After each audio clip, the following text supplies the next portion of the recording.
Greetings, everyone. This is the Noopy and another very exciting mix session done by the Noopy. This session, we're going to be talking about an artist called Kadet. Now, I've known Ann for a long time, probably about 30 years. We met in college, and we would play in bands that would always tend to be on the same bill together. Plus, we share other interests outside of music. And one of the things that the two of us still do together here and there over the years is I'll help and mixing here and there, or this session was conducted in a home studio in my home back in October 2005. Anne is a solo artist, and she's released several albums, and one of them contains the same track, which is called Lady of the Future. This version of the track, which we recorded in October 2005, was done with a band called the Anabolics. And as you can tell here, the original mix, which we'll reference before I get into why I chose to do this mix, is something that I had let sit for a while. I think they had done another mix, and then Anne subsequently had released an album, I believe is called Coffee Bird, where Lady of the Future was featured using Anne's own instrumentation and her mixes and so on, and that's cool as well. But I revisited this track, and I'll get into it a little bit as we get into the mix recently again, because I had changed up my tool set, and I also wanted to see how my own mixing has evolved, or maybe not, or hasn't evolved. This is all based on your perspective as a viewer and as a listener over the past 16 years since this song was originally recorded. So I just want to get into the personnel here briefly. Anne played keyboards and did vocals. I believe she had a Korg keyboard. We had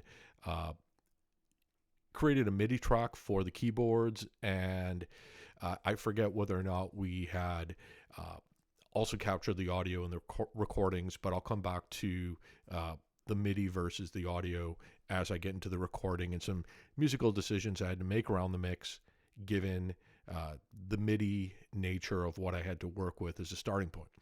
Anna Blumenthal was played electric and acoustic guitars in this track, and then Marcelo Romero played drums. You'll see additional instruments, and these were added somewhere around, I think, 2007, maybe 2008. My friend Joe Johnston and I one day sat down and started trying to mix the song a little bit, or at least our take of mixing the song.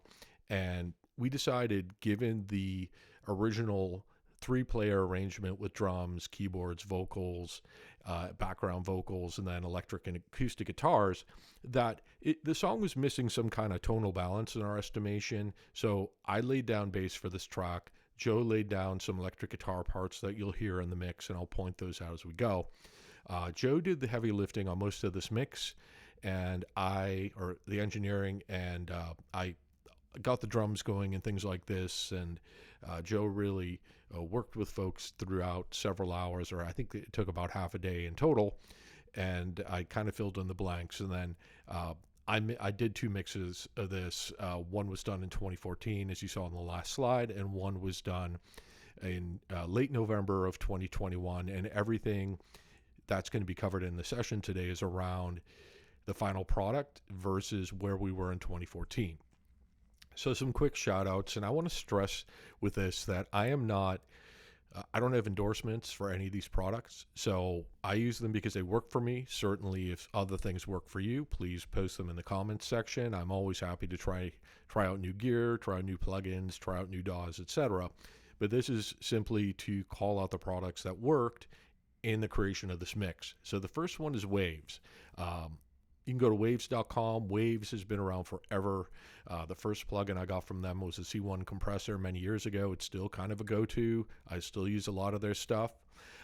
Slate Digital found its way into my life several years ago by way of a Black Friday deal, and I've been really satisfied with it. So a lot of this mix, like the backbone of it, is using Slate Digital.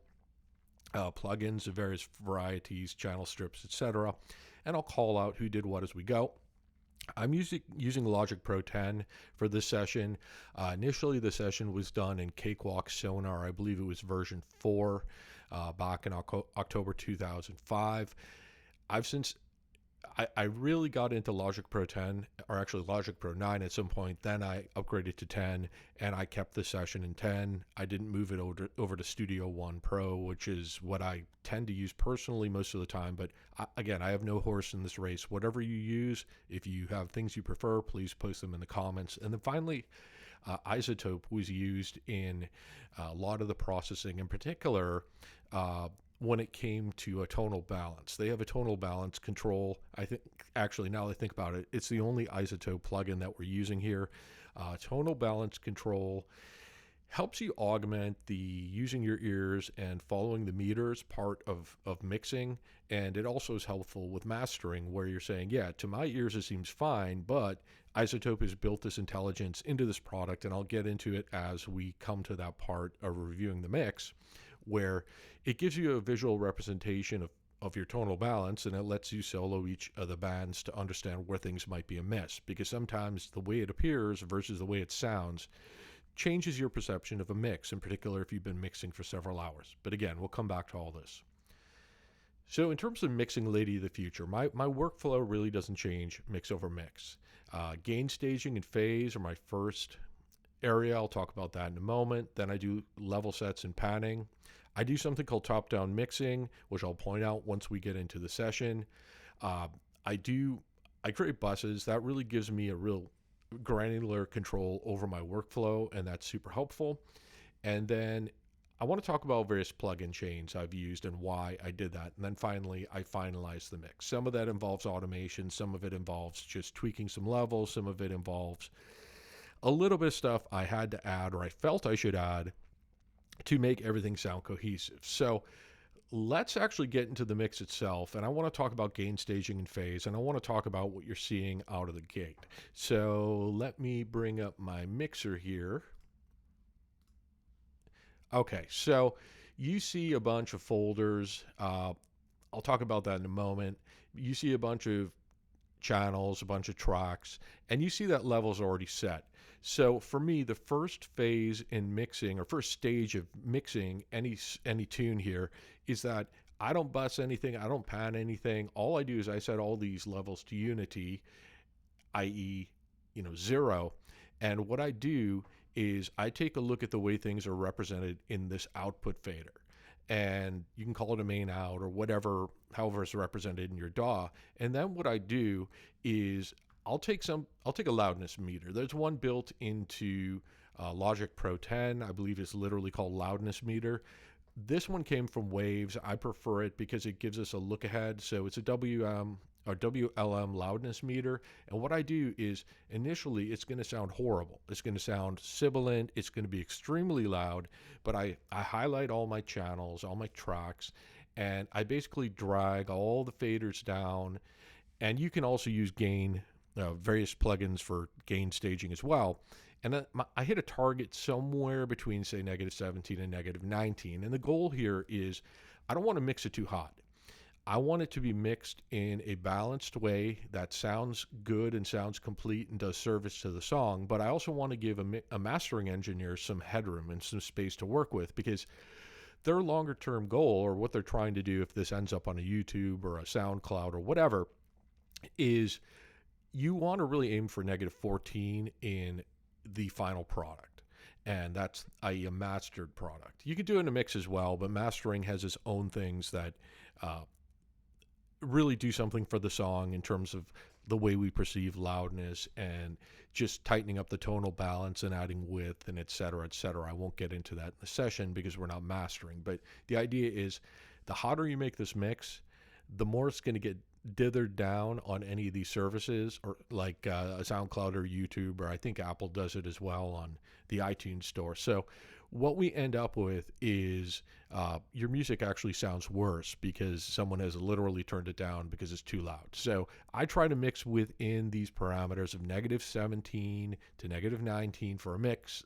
Let a mastering engineer do the heavy lifting to bring things to completion, and then don't worry about your work being degraded when it hits one of these services.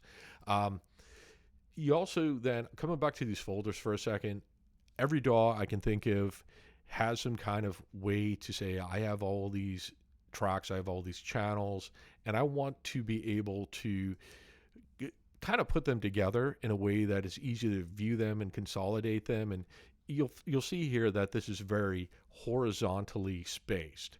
And I do this because if I have a ton of tracks and I have a ton of channels and I'm trying to work with a ton of stuff, it just makes it easier for me to navigate things where I can simply close this folder and then have a better horizontal view because there isn't so much going on where I have to then scroll through it. So having said that, I created a folder for these reference tracks, which I'll be playing for you in a moment. I have a folder for Ann's keys. I have a drum folder where you see all these drum tracks, and I'll cover what they are. You see the bass folder is closed. There's an acoustic guitar folder. There's an electric guitar folder, and there's a vocals folder. And I created those for all those reasons. So during this I call it housekeeping or house cleaning phase of a mix where I'm just setting levels, making sure things are not too hot. I'm also checking phase. I've already done this. If you have phase issues, typically the way it plays out, and frequently it plays out with drums, is that when you're playing tracks collectively, you'll find that sometimes sounds are literally canceling one another out, or sometimes you get this kind of swishy or swirly sound. And so I go through every track and make sure that given the way drums in particular, because there were a ton of mics on these drums, that all the tracks are playing as they should, because I found if you have phase issues, things cancel each other out and suddenly sounds will drop out of the mix because they're being canceled out by other signals that are essentially taking up the same space. So I already went through and did this. Then what I did was I went through and I set all my levels. I set all my panning. You can see this is done. You can see, for example, for keyboards, that these are going out to a certain bus. And I set up all this busing. You see there's processing here that's currently muted out. That's been done on purpose.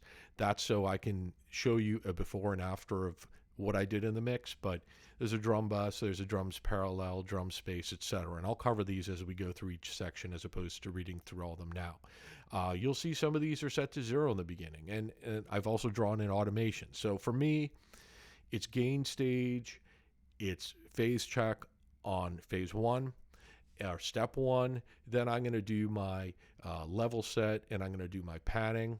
And then I'm going to start doing processing. And this is non-destructive. This is, since I've already set up busing, I usually process at the bus level, and I'll explain how I set up the buses and how it gives me granularity over control. But then it's all a matter of adjusting things so they fit while keeping touch with tonal balance. So I'll come back to tonal balance more completely as we go. But in the meantime, let's take a listen to this final mix. This final mix was done on November 20th, 2021. And you see here, I've set up all these markers for where certain parts of the song are coming in. This is because this song is only like 3 3/4 minutes long, give or take. What I wanted to do, though, is because there are many dynamic shifts, I just wanted to understand where things were in the song. So let's play through the final mix a bit, and then let's play through a reference mix. That is the mix from December 2014. And I want to talk about certain decisions I made in this mix versus the 2014 mix and why I made them and how I started building the mix around what I wanted to achieve. So I'm going to play through from the start, and this is mainly piano and voice, and I'm going to play through the first chorus. So let's get into it.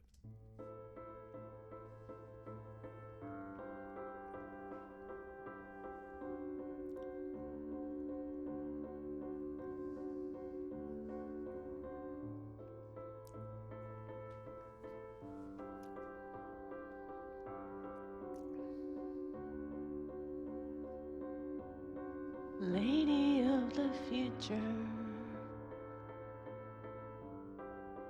lay it down on me. I've been ready for ya. Please don't let me be. Please don't let me be. Please don't let me be.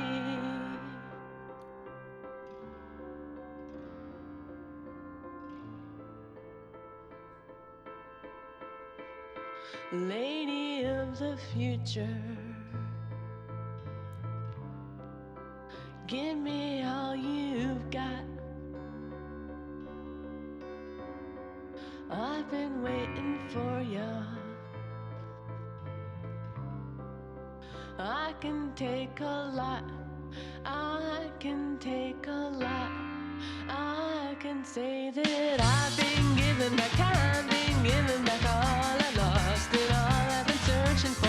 One more ride up back on my knees, but I still believe it's all I've been searching for. Future, shine your love on me.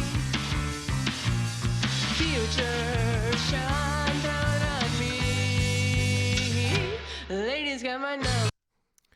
Okay, so that is the final mix. There's obviously more of it because, like I said, there's 3 3/4 minutes of it. So what I liked about the final product was, well, several things. And I'll play the reference track first, and then I'll come back to the final mix and talk about some decisions I made to make this all fit and to sound more dynamic than what I had done originally. So let's get into the ref mix. And I'm just going to play this from the second verse through the chorus, and you can hear some differences, and then I'll talk about what bothered me and then what I wanted to change. Lady of the future, give me all you've got. I've been waiting for you. I can take a lot. I can take a lot. I can say that I've been giving back time, been giving back all I lost and all I've been searching for. One more ride up back on my knees, but I still believe it's all I've been searching for. Future, shine your love on me. Future, shine down on me. Ladies got my number.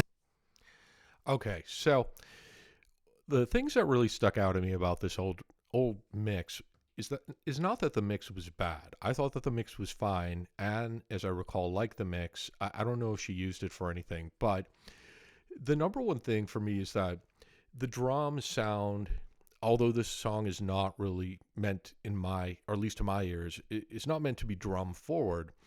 The way it came across to me is that the drums were just kind of in a tiny box. And this makes sense because they were recorded in a tiny room. All the same, though, I didn't feel that the drums were present enough in the mix, and I didn't feel they were punchy enough. Secondarily, the vocals, I had recorded a single vocal track, and there's some background vocal tracks, but I didn't find that the vocals were really wide enough. I didn't find that the stereo image was wide enough at all either. So where I landed when I listened to, or landed with the old mix, was that I found that it was really hot. And let's go back to the chorus and compare the two quickly so you'll see what I mean. This mix is hot, but it doesn't sound loud enough to me. It doesn't sound defined enough to me. It's lacking punch or something. I couldn't quite put my finger on it, but I decided once I broke down the various parts that I thought were weak, I ended up with a better mix. So let's go to the reference mix, listen to a bit of the chorus, and then go into the final mix and listen to a bit of that and do like an A-B. All right, here we go. Say that I've been giving back time, been giving back all I lost and all I've been searching for. One more ride up back on my knees, but I still believe it's all I've been searching for. Future, shine your love on. So you could tell that I switched between the two. Actually, let's go back to the final mix again. And so you can tell that it's quieter, right? You can tell that we're not hitting this negative 0.1. That original mix was way too hot. The mastering engineer, had there been one, would have had fits about this, I'm sure. But let's go back to this mix and take a listen around how everything is kind of more in your face. The drums are more present. The bass is tucked in nicely, and the vocals are really sitting on top of everything, which, in my opinion, pianos and vocals are what should be the focal point of this track. Bass should be present and punchy because it's the low end, and drums should just, they're there. they're doing drum things, but it's not a metal tune where we necessarily want a kick drum to be, pounding us in the chest or in the forehead or whatever. So let's listen to this chorus again quickly, and then I'll start from where I started from after I got the levels and panning set when I initially started mixing this. I can take a lot. I can say that I've been given back time, been given back all I lost and all I've been searching for. One more ride up back on my knees, but I still believe it's all I've been searching for. Future, shine your love on me. Future, shine down on me. Okay, so there it is. Overall balanced. Now I'm going to talk about tonal balance next. One thing that I had talked about in my second or third step of my normal workflow for any mix is getting these levels set and getting this panning set. Now, if we go and take a look at all these tracks here, you'll see that some of these are kind of grayed out. It's because I had to freeze some of these tracks in Logic Pro to free up some CPU space. And because for whatever reason, although this MacBook or this Mac Mini I'm using for this session has a lot of processing power, for whatever reason, this combination of Slate and Waves and what I'm doing here in Logic Pro 10, even though I've set the settings in the recommended ways Apple says, I get kind of beaten up by CPU usage, and it creates a problem when I'm trying to mix something. So anyway, this is why these are grayed out. It really won't affect us that much in listening to this mix basically on process. So I'm going to just play from, actually, let's just create a loop here. This is where I started with after I set up levels and panning. And this is without any processing at all in my mix bus. And what I want to do in playing this back to you is this is a starting point for anyone. Now, like I've told you in the other couple sessions, use your, follow your meters, trust your meters, and trust your ears. And I did this mix really without using this tonal balance from Izotope as any part of it. But what's important here is that tonal balance control for me is like having an autopilot on an airplane in a way. I use it as a reference point, or I use it sometimes if I'm playing through a session after I think I'm done with a mix or I'm done with a certain part of the mix where it should have good balance. This is a neat plugin. I think it costs $200. Izotope, and you can also get a part of an annual bundle, I think, for a couple $100.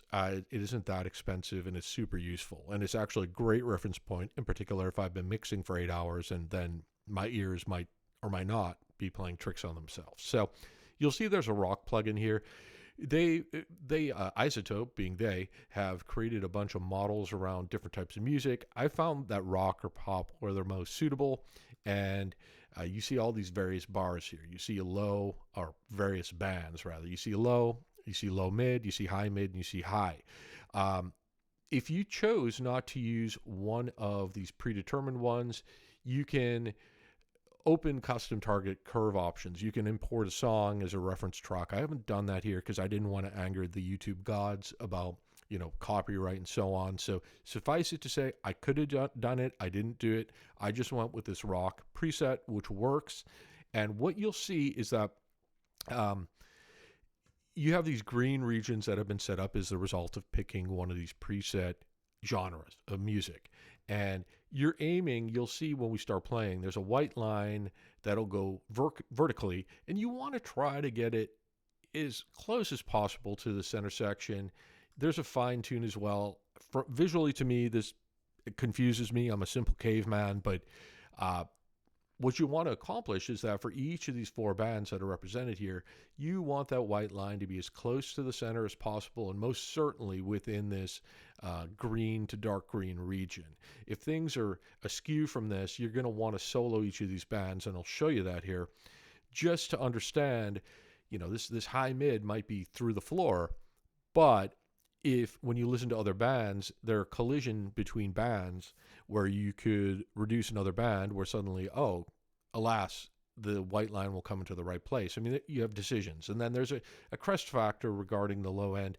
This should really stay between these two black lines. Frankly, I don't know if I'm great at mixing bass, which, by the way, I doubt, or like low end of a song overall, which I find to be the most challenging.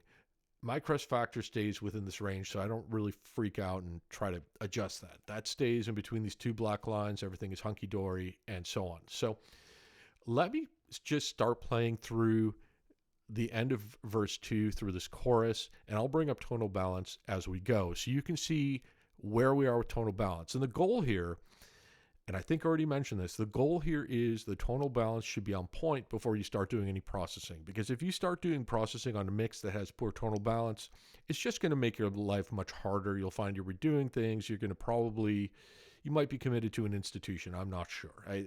Whatever. I've just found, you can make things easy for yourself. You can make things hard for yourself. Trust the meters, trust your ears. Once it sounds good, verify with a really decent tool like this Izotope tonal balance control. All right, let's get into it. I can take a lot. I can say that I've been giving back time, been giving back all I lost and all I've been searching for. One more ride, I'm back on my knees, but I still believe it's all I've been searching for. Future, shine your love on me. Future, shine down on me.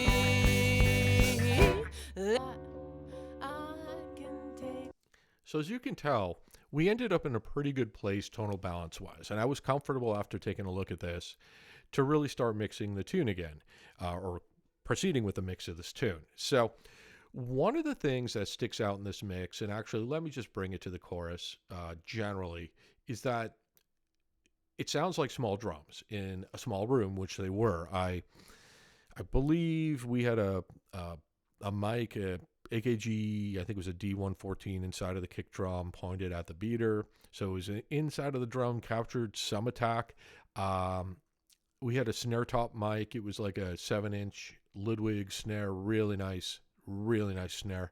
And then a pair of AKG overheads in an XY pattern above the snare. So we got a good image of the kit, but it was a small room, so we didn't get a lot of room. So the drums sound kind of constrained to me, and I want to bring some life to them.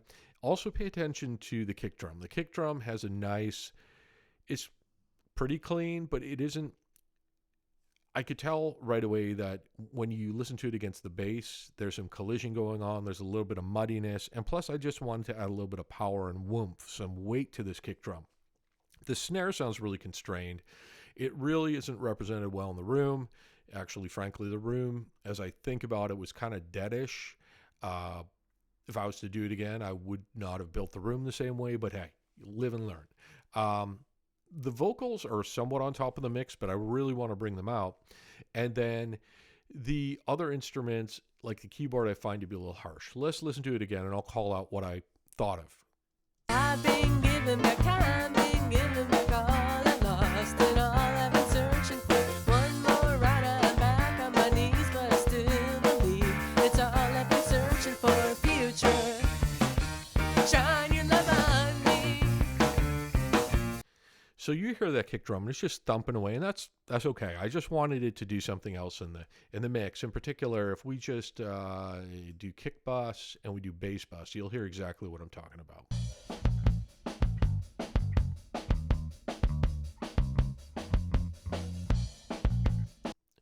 I just thought it wasn't hefty enough.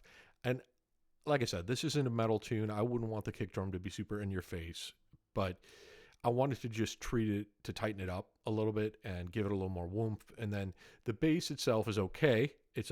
I played bass on this track later on, as I mentioned earlier, but I feel it's a jazz bass that has a nice natural punch to it. But it's also got some low kind of blah to it that I wanted to rein in a little bit.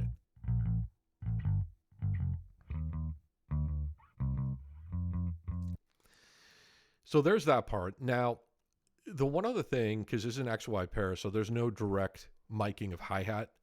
I felt the definition of the hi-hat like the stick definition really didn't come out to me, and so I wanted to treat this ambient bus. And plus, there's some sibilance when Marcelo is hitting the cymbals later in the song, the crashes that was just too much for the mix, and I wanted to do some dialing in of stuff, which I'll get to as we go. So here we go.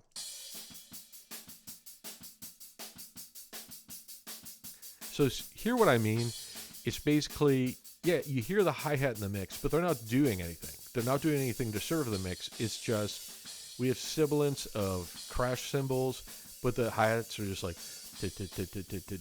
and I wanted to bring a little life to them. So anyway, the way I started working on this mix was that I was interested in the vocals first, and if we just listen to the vocals by themselves, there's a single vocal track that's the main vocal. I didn't overdub the main vocal. I figured, fine, let's kind of work with adding some width to it later. I liked the way everything was going. Plus, I thought the background vocals would fill it in. Well, I was somewhat wrong, but the vocal itself, I just wanted to add some room to it, and that was one of the other things we'll get to, but here it is by itself. I've been giving back time, been giving back all I lost, and all I've been searching for. One more ride, I'm back on my knees, but I still believe. And also you notice that, levels are jumping all over the place. So I wanted this to be pretty consistent. Now, how did I start putting this mix together?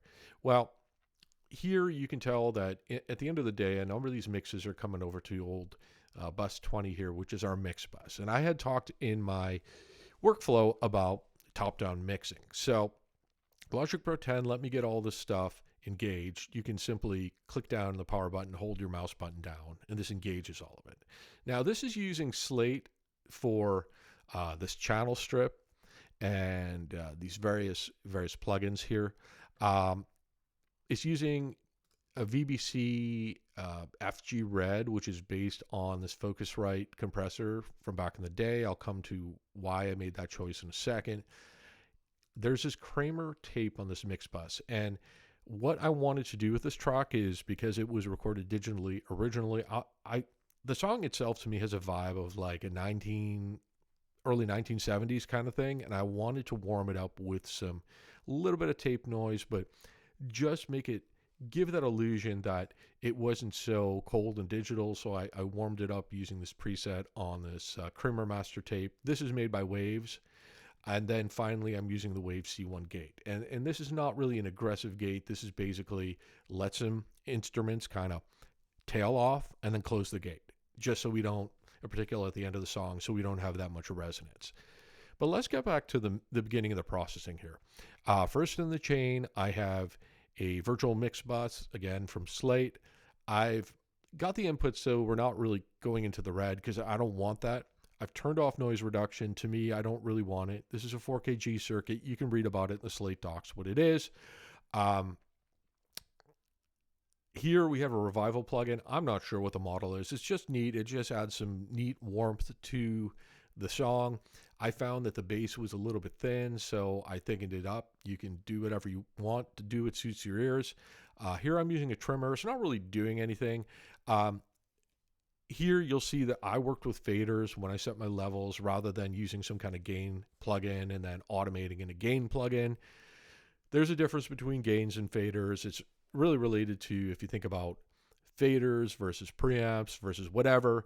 The analogy I heard recently was that when you're talking about gain versus fader, gain is like a water main and fader is like a faucet. So, the water main is feeding into your house. That's your gain, where you might want to control that feed if you can. And you go upstairs to your kitchen faucet and you turn it on, and that's your fader. So there's obviously a difference depending on what you want to accomplish between when you do gain staging using a gain staging plugin or the way you want to set a fader. It's all about your workflow and what works. I found something that works, and that's the method and the route I went in this mix. But here, had I wanted to, this trimmer will handle what we want to do with our gain. Is currently set to 0. I may set it back a little bit because some of the mix just minor, maybe 1 to 2 dB tops, because some of the mix gets a little loud. But you see a compressor here. Now, you'll see in the mix there are a ton of different compressors. That's because I set up chains on all the buses. They're all doing something very specific. So this is using a rock plugin that I've modified slightly, as you can tell, given this asterisk. The idea here is I want a maximum of, say, 3 dB of gain reduction. It's got a gentle ratio, 1.5 to 1. There's like a mid attack, and the drive is bumped up a little bit. We're not doing a high pass filter for this compression at all. And then I add about 2 dB of makeup gain back. And what this does for us is, on average, we're getting 2 dB of gain reduction. So I just add that back so we don't have to keep messing around with the levels. The effect of using this plugin in this mix bus, or as part of this chain, is that you'll find that given this moderate attack and given this auto release, the drums are going to get glued together with everything else, and you'll find that the slow attack here is going to let things through like vocals. So it's going to give a little more kiss of compression to the drums, in particular the resonance of the drums, and it's going to essentially allow the vocal to just become more pronounced. There are many ways to do this. This is the way I'm comfortable with, and in particular for this mix, so I went with it. Already talked about Kramer tape. You have a ton of options here by way of presets. You can load them up here. I just used mastering big and open. It sounded fine pretty much the way it is. I didn't really do anything with it. The level seemed all right. And then, like I said, the gate. Now, this, again, is top-down mixing. I'm going to literally mix into this mix bus, and the only thing I'm really going to fool around with here is I just want this to maximum have 3 dB of gain reduction, but generally aim for this negative 2 dB of gain reduction and then give 2 dB back. The settings really don't have to be anything more than that, because I used to mix without this, and I believe in that reference mix I showed you, I did not use a reference track. And that proved, or pardon me, I did not use a top-down mixing kind of model for this. And so what happened is that, yeah, I mixed it and then I added stuff in post. I learned about this technique a few years ago. I wish I'd known about it earlier. It makes life so much easier, and I found that I've had to go back and revisit big parts of mixes has basically gone away. All right, having gotten off of that soapbox, I want to look at the drum bus first. Now, I always tell people, trust the meters, trust the levels, trust your ears, use things like tonal balance if you've got them, because it just gives you a reality check sometimes. But also, when we're talking about something like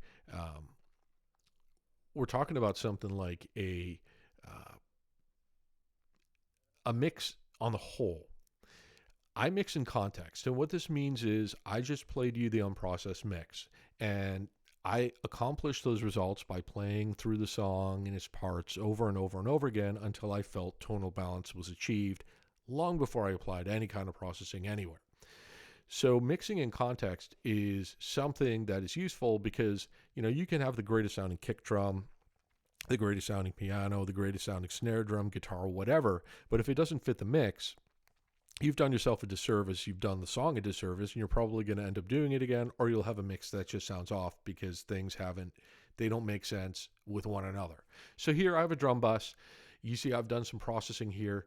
I'll play you the before and after in a moment, but here's my thinking around the drums. Now, I had mentioned some of my commentary around the drums themselves. I felt that the drums were not really warm enough. I wanted to apply some tape to this. Again, this is the Kramer tape from Waves. I'm just using a drum kit plugin out of the box. I like the way it sounded. I didn't want to fool around with it. I left it alone. Then there's a virtual mix bus. Now, here, there are some things I did. This, you can tell this is classic strip one, and I've made some changes to it. I'm using the 4KE virtual channel, and then I'm just running it through this EQ and giving a little boost here for this 3.5-ish area, give or take, of the kick drum.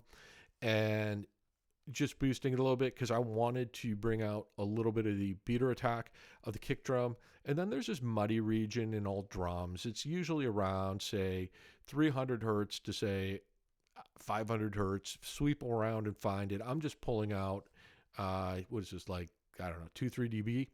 And it's a semi-narrow curve because we don't want to really cut into the other drum sounds. Now here, I'm dropping out everything below, like, say, I don't know, 35 hertz. And that's because you're not really going to hear anything at 20 hertz. If you're a dog, sure, you'll hear it, probably. I mean, they can't really communicate that they enjoy it, but I'm sure they hear it. For a human, 20 hertz just takes up space in a mix. We don't really hear it. I usually am a little more aggressive. I'll do it up to around 35 hertz, up to basically where things start sounding like I'm removing something that I should have. Then I'm using this FGN. I'm using a drum bus, Tom's kind of patch. I took it as is. I liked the way it sounded. And then I did some dialing around a drum room big using this distressor, which is one of my favorite plugins that's available through Slate.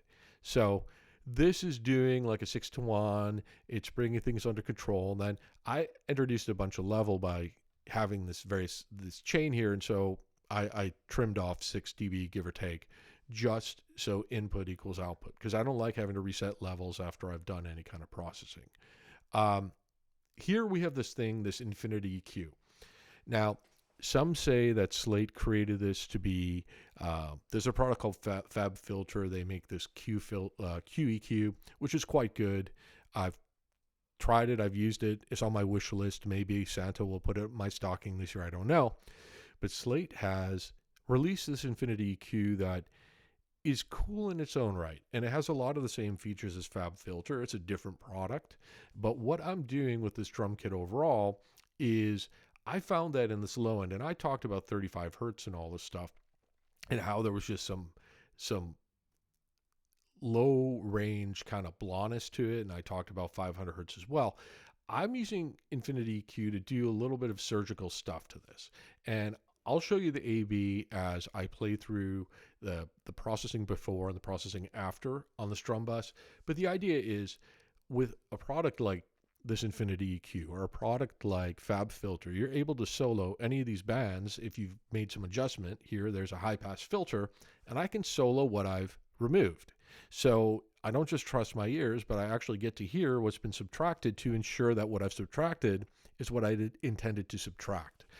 And if it still gives service to the song, we might want to back this off slightly. Same with this low pass filter here, which I believe is at around 17K or something like that, where I found there's just not usable information. And there were a couple of other things that I wanted to showcase. And around 500 hertz, I've done a cut as well. So we'll come back to that in a moment. And then on the drum bus, I'm using a limiter, but I'm not using it to make things louder. I found that given the nature of this performance, and this is just me, I put a kind of, it's not doing aggressive limiting in the sense that things get louder, but it is just creating a pretty consistent level for the drums, where we used to have some wild fluctuations here and there in the song, and I just thought it was weird.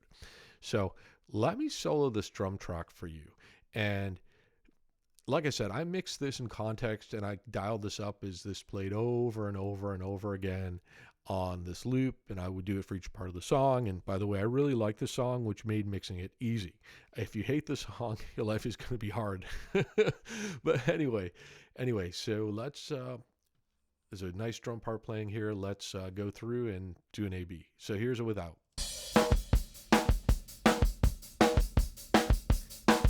Now here's it with.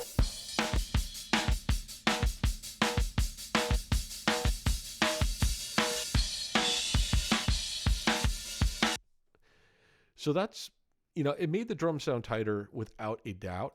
But the thing is, if we take a look at each of these buses here, I created a kick bus, I created a snare bus. Now I have one kick track and I have one snare track. And the reason why I bus them separately is because frequently when I do drums, either I have like an in-out kick mic or a top-bottom snare mic or some other mic that I'm trying to I have multiple tracks of the same kind of element, being kick, snare, whatever, where I'm trying to create a composite out of them. Or maybe if I'm really in the weeds, I have to use something like a sample to to really make a blend between the original signal or original track or tracks and that sample itself. So here, if we listen to the kick bus, one of the things with the kick I pointed out earlier is it didn't really have good definition.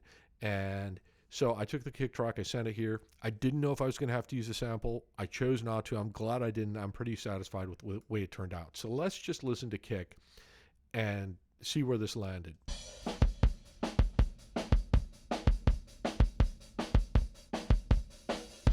So this is without.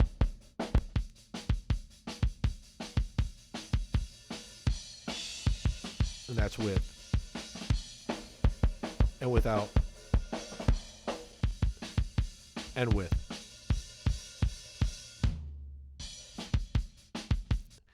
So you can hear the difference between the two. The first kick drum is boomy.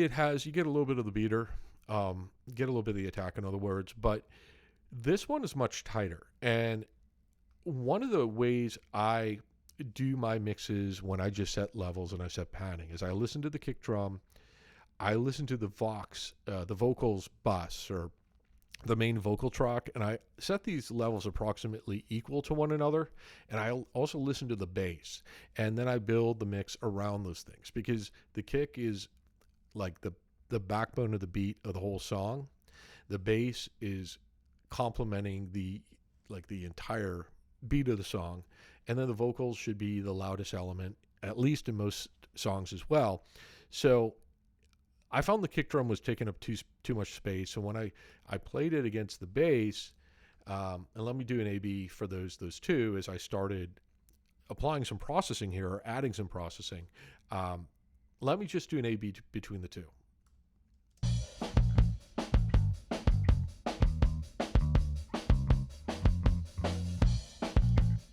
And here's with.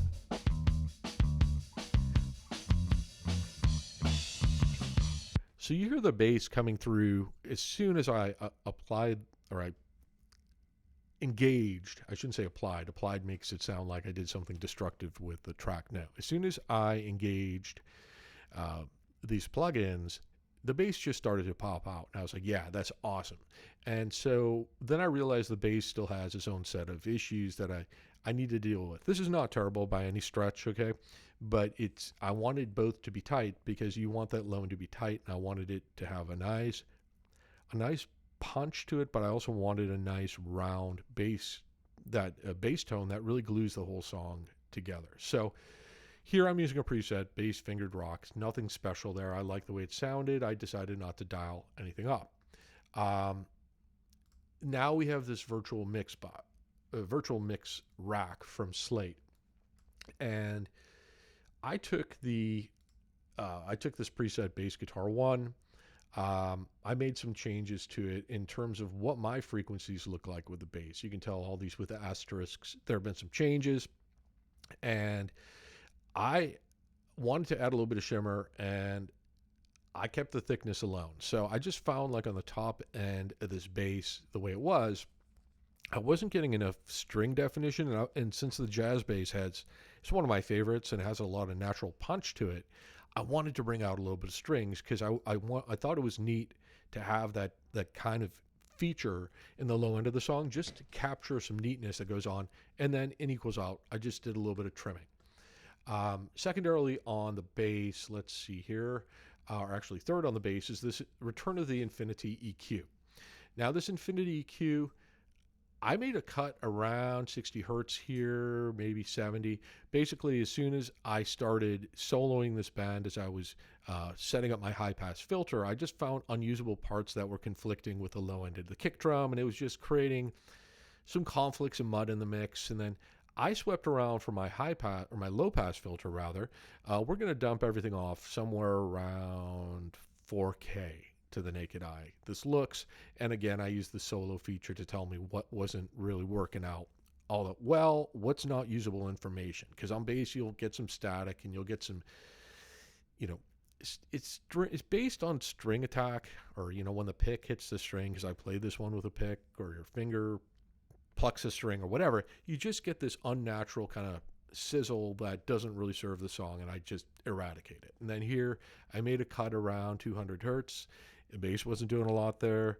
I wanted the snare drum to really poke through the mix, and snares are going to come in 200-ish as far as that attack goes, or as far as the snare tone goes, or I guess you can call it predominant snare tone. And then I found some nice pick attack that I really wanted to bring out. I think this is around 1.5K, and we'll come back to that. Finally, on the bass, same kind of deal.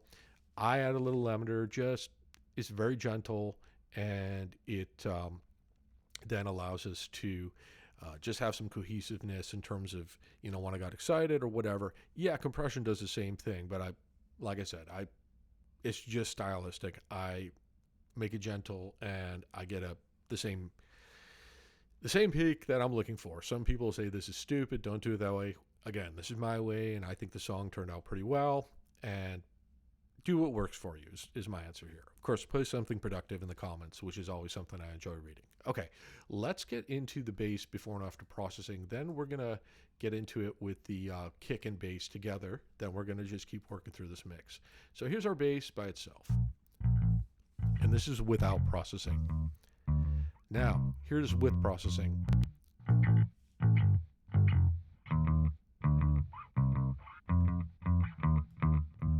And that's without. And that's with. Now, let's compare it now to this kick drum, which is right here.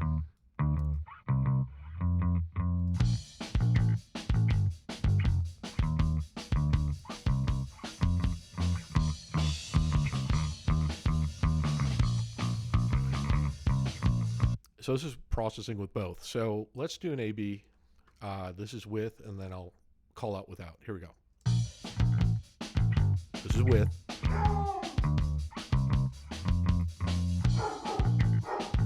Beware of the dog.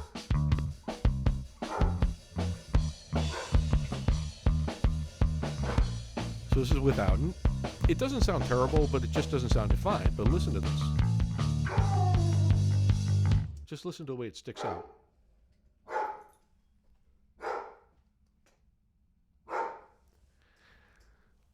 So as it's the holiday season is upon us, this is a time for the dogs really to show their holiday spirit by barking at mail carriers, other people who deliver packages, whatever.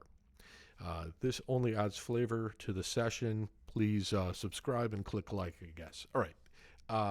So anyway, this is the basic idea of what we've done with drums, or with the kick drum and the bass. Now I started working on the other elements. I had mentioned that the snare itself was kind of blah on its own, so let's hear it by itself. And again, I mix this all in context. I'm doing this, I'm soloing it to tell you how I started kind of putting things together in terms of levels and how I decided to process things. But I'm soloing things so you can hear through it, and then I'm going to play the drum bus with everything engaged so you understand how it fits in the song before I start moving on to other elements. Okay, so here's our snare bus by itself. And this snare bus only has one snare track coming over to it, or being routed to it. Here we go.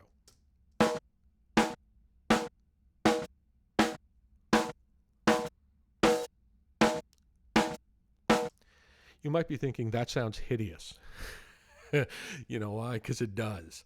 The drummer was a hard hitter, and in a way, when somebody hits the drums really hard for like a pop or rock tune, it's fun because drums are doing their job.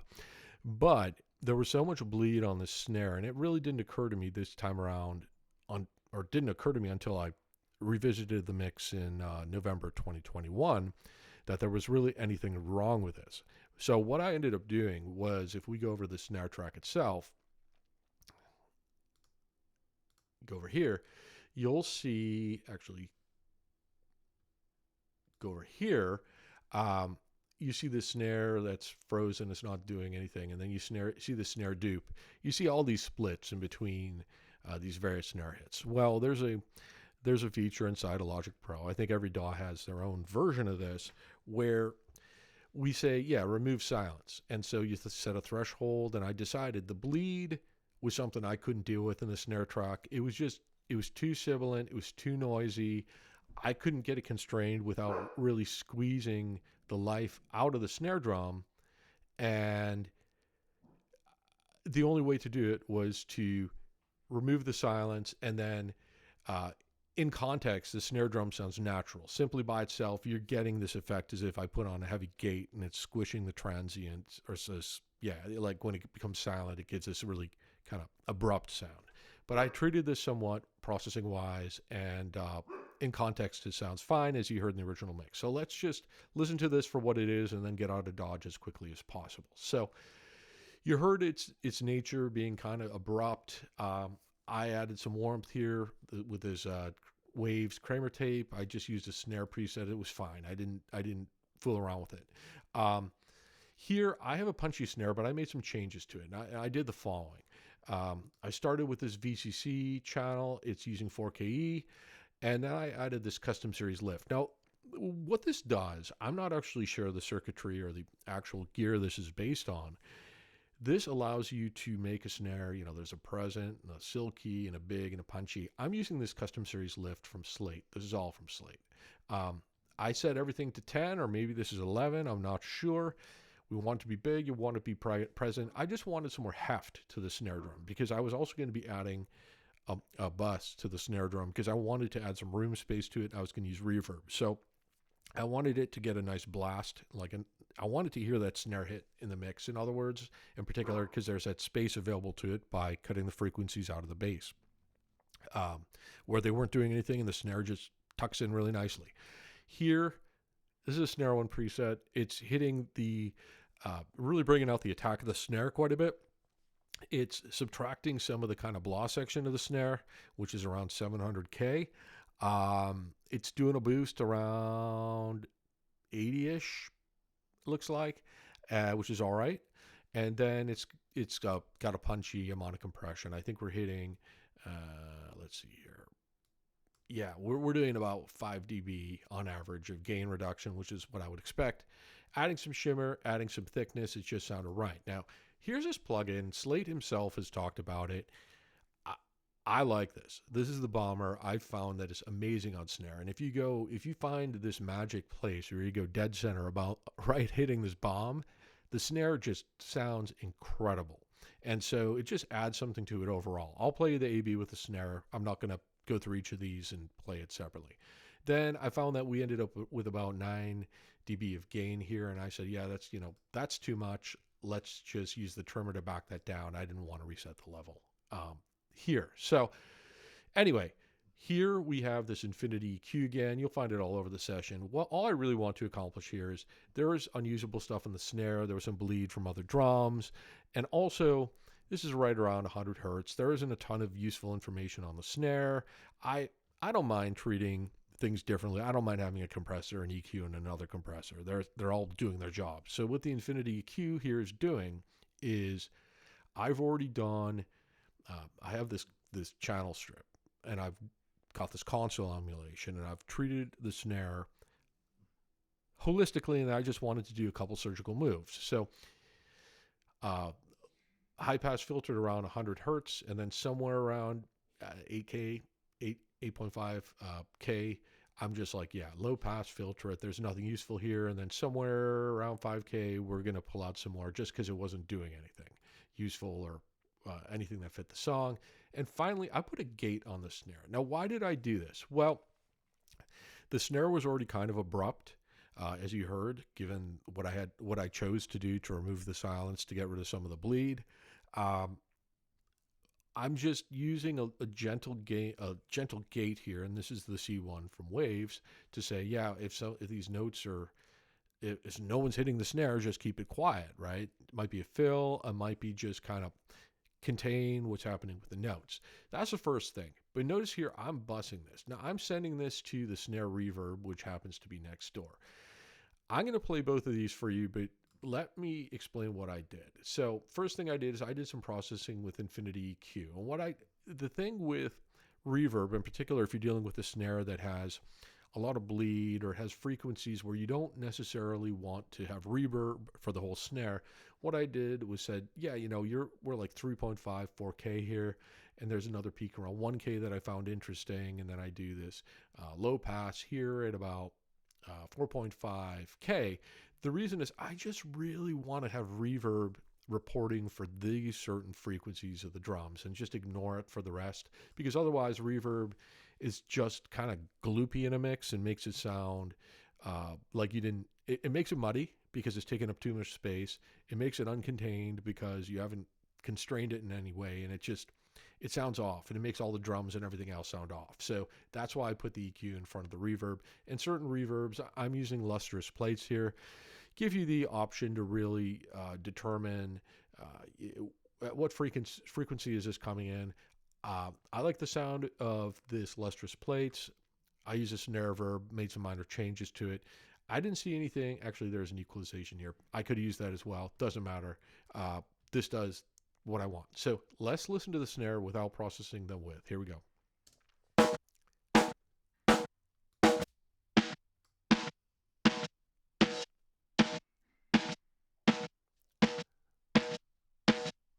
So that's with,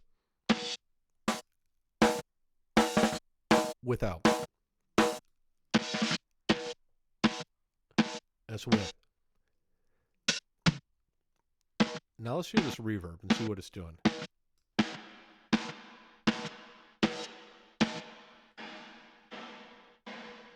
And you see it's just really gentle.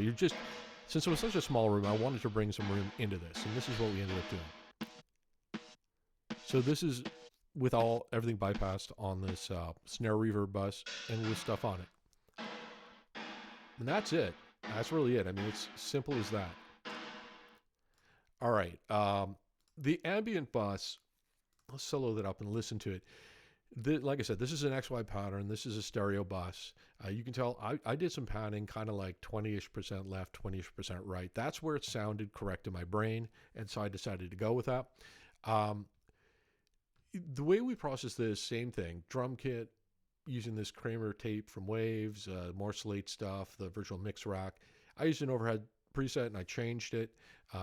4KE on the VCC channel. Some cuts here for low mid. There's something around, I think this is 500 hertz, where we just wanted to pull some things out of it, because this is the same principle as a whole drum kit, where there's this like kind of yuckiness around, like I said, between 300-ish hertz and 500-ish hertz. You have to find it and then pull it back for the overheads. Here, there's some definition going on around 15K. And the reason being is I told you early on, I didn't like that we had no definition on the hi-hats. Well, this is what really brings that sticks definition out just enough where they don't sound so distant and they are actually serving the mix. And then here there's this is around 3 dB of gain reduction on this overheads. And then I trimmed out 9 dB on the trimmer because we're adding a lot of gain to it. Pardon me. The Infinity Q is doing something kind of similar here. This is a cut around, I think starts around 100 hertz. This is a high pass here, and then there's a low pass somewhere around 18.5, and this is unserviceable information. And then I did a cut around 5-ish K, because I found that in certain parts of the ambient, in certain parts of these ambient tracks, there's a lot of sibilance, in particular when Marcelo's wailing on this this crash cymbal, and I just found that it was gross. Then finally, I'm using this F6. It's like a multi-band compressor. It's from Waves. I really like this. What I'm doing is around this band number 6 here, I found the frequency where there's all kinds of activity going with the splooshy cymbals, and I was trying to find a way to rein this in slightly, and you'll see that. Well, I won't really dive through this one for one, but what'll happen when someone's really wailing on the cymbal is that you're going to see actual reduction, and it was helpful in trying to rein those cymbals in. But let's just do an A/B comparison here anyway to see where we are with the ambient. So here's a start one. This is without.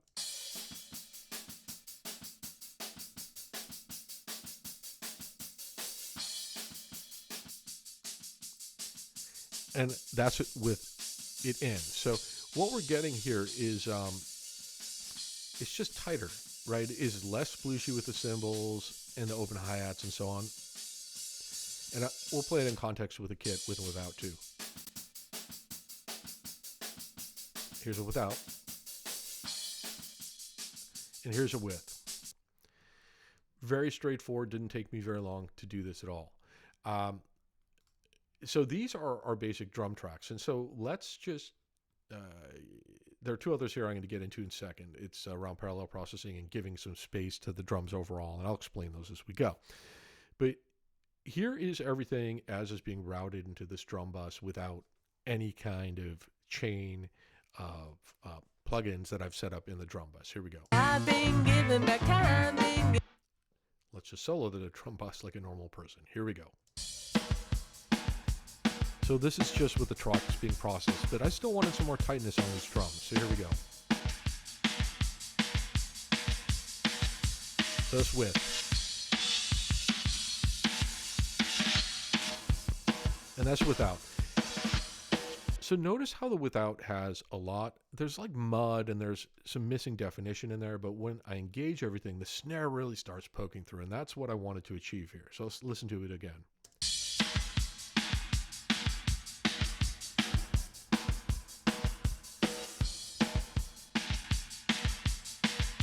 Great. And so that's what I wanted to as a starting point for the drums. But I wanted two other things. So I found that because I didn't do any additional processing of the kick and snare themselves, I didn't use samples, I didn't really go beyond to try to make them individually sound better. I still wanted some more punch out of the drums in general. Because as we listen to these with this bass bus, so let me solo that as well, you'll find that the drums get a little bit lost in terms of their attack in the mix, so their punch that they're supposed to make. So here we go.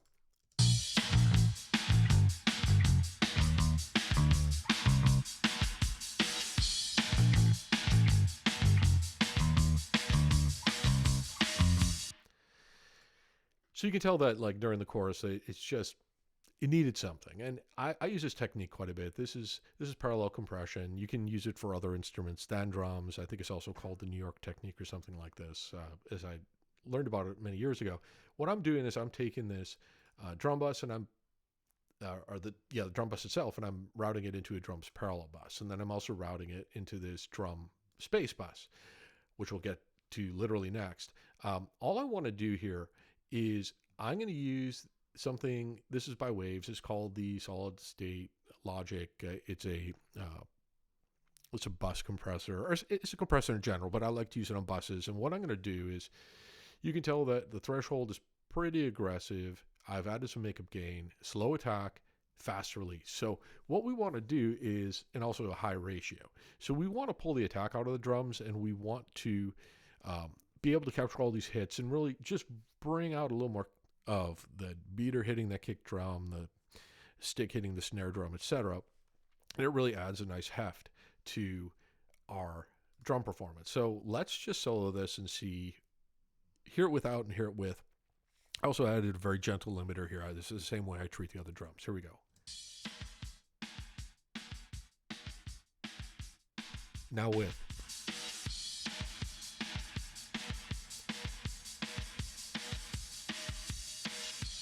Now without.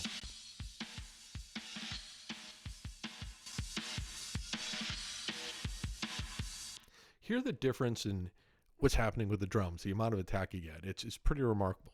But now let's hear this with and without or let's hear the drum bus with and without the parallel compression. The difference is very, very stark. Okay, here we go.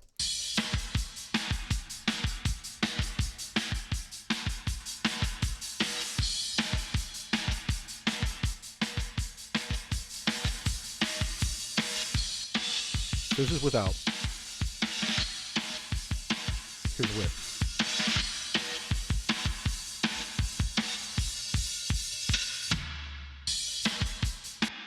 Very neat. But I felt overall, because again, I added some depth to the snare. I found that the overall drums were still lacking because it sounded like a small room space to me. So I like I said, I used this bus, made a drum space. I added infinite EQ because I only wanted to apply reverb to a certain part of this kit. And so I rolled off everything above, say, I think this is 3.5K. I just wanted to capture kind of the center of the kit with this reverb because I'm already dealing with a lot of reverb for the higher frequencies on the snare, and it sounded unnatural to just leave this reverb unattenuated and just let it, touch the whole kit. This is lustrous plates. This is a bright ambience for drums, and I took the preset as it was because I was satisfied with what the EQ did, and it made it sound natural when I just added that with the preset. So here we go without. And here's a with. Hear how it captures just this mid-frequenciness, this like awesomeness in the center of the kit. It just does so much. Now let's listen to it in context with the drums.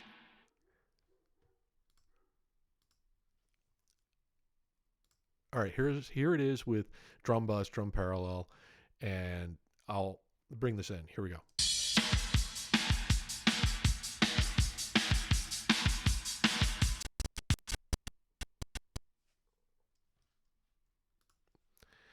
So when the dogs aren't barking, the system overloads, I guess. All right, let's try it again.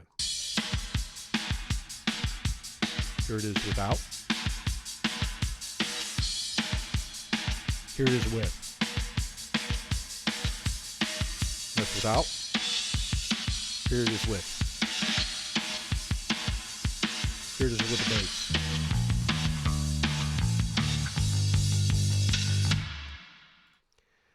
So that is pretty cool overall. Now, at this point, if we take a look at all these buses, this is our drum bus all the way to the bass bus. We've engaged processing for all of these channels. And so what is unprocessed still is our piano bus. We have a piano wide, piano deep. I'll get into that in our next session. And there are a whole bunch of guitar buses, vocals buses, and finally, we've already talked about the mix bus. So in the next session, we will start looking at the piano and how it sounds in context and the kind of decisions we made about ensuring that the piano was very front and center and present in the mix, and how we treated the vocals in particular, because we have a single main vocal track that I then wanted to bring some depth and weight to. So here we are at the end of the session without this processing, and then we will move on to the next session. I've been giving back time, been giving back all I lost it all. I've been searching for one more ride. I'm back on my knees, but I still believe it's all I've been searching for. A future, shine your love on me. Future, shine down on me. I've been. So going into next session, a couple things that stick out to me because we haven't really processed any of the vocals or piano. The piano is consistent, but it's not really punching through the mix really well. And there's some kind of harshness in the higher frequencies that I think I'm going to want to deal with. For the vocals, they kind of sound up and down. People naturally, although some compression was added when this was tracked, a singer will potentially naturally move around in front of a microphone. And I'm still hearing some volume fluctuation, and I want the vocal to be very consistent in what we do in the mix. So those are our next things. The guitars aren't really pronounced. I mean, there's some other things that I really want to work through. But this is the end of session 1. I will see you in session 2.